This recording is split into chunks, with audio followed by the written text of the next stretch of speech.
Olá galera, tudo bem? É um prazer imenso estar com vocês. Eu sou Everton Bonfim e estou aqui para contar um pouquinho sobre a história do método Pilates.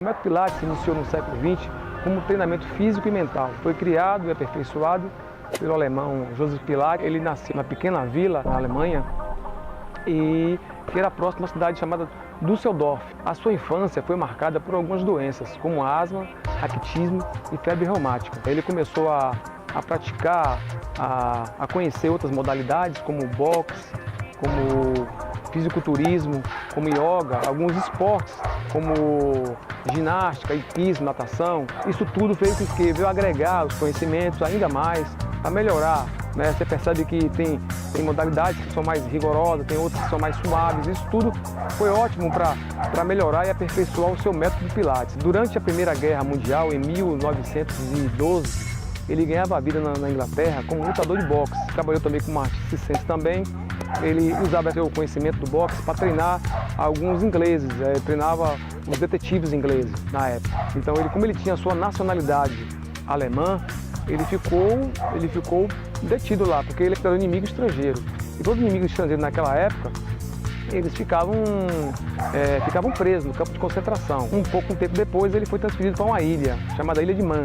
Essa ilha foi onde ele começou a trabalhar, ele aprendeu outra profissão, que foi enfermagem, começou a trabalhar essas pessoas que estavam feridos da guerra, usando a sua técnica, reabilitando essas pessoas que estavam acamadas, e isso foi muito importante. Houve um reconhecimento, né? Em 1918, aconteceu uma epidemia de gripe que matou milhares de europeus na época. E descobriram naquela época que aquele pavilhão que Joseph Pilates treinava e reabilitava essas pessoas não havia morrido. E ficaram entusiasmados com o que Joseph Pilates vinham fazendo com essas pessoas.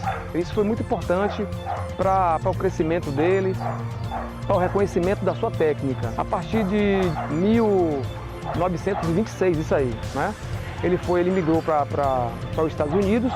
Ele inaugurou seu primeiro estúdio com Clara, que é sua esposa, na cidade de Nova York. E lá ele começou a treinar muitos artistas, muitas celebridades. Ele ficou muito reconhecido na época. Isso foi muito importante para ele. Sua influência na época começou a treinar com ele, os atletas, os dançarinos da época também. Isso foi muito importante. Ele dizia na época uma frase muito pertinente, muito importante essa frase que ele falava na época.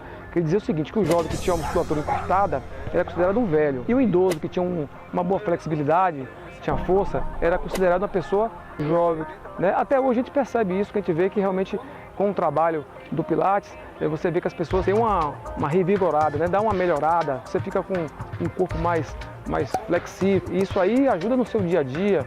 E tem pessoas jovens que realmente têm um grande encurtamento e tem dificuldade de fazer qualquer tipo de atividade no dia a dia. Em 1867, precisamente no dia 9 de outubro, Joseph Pilates veio a falecer. Ele deixou um grande legado. Estima-se também que hoje mais de 10 milhões de pessoas praticam Pilates. Você vê a grandeza do Pilates hoje em dia. Pratique Pilates. Pilates é vida.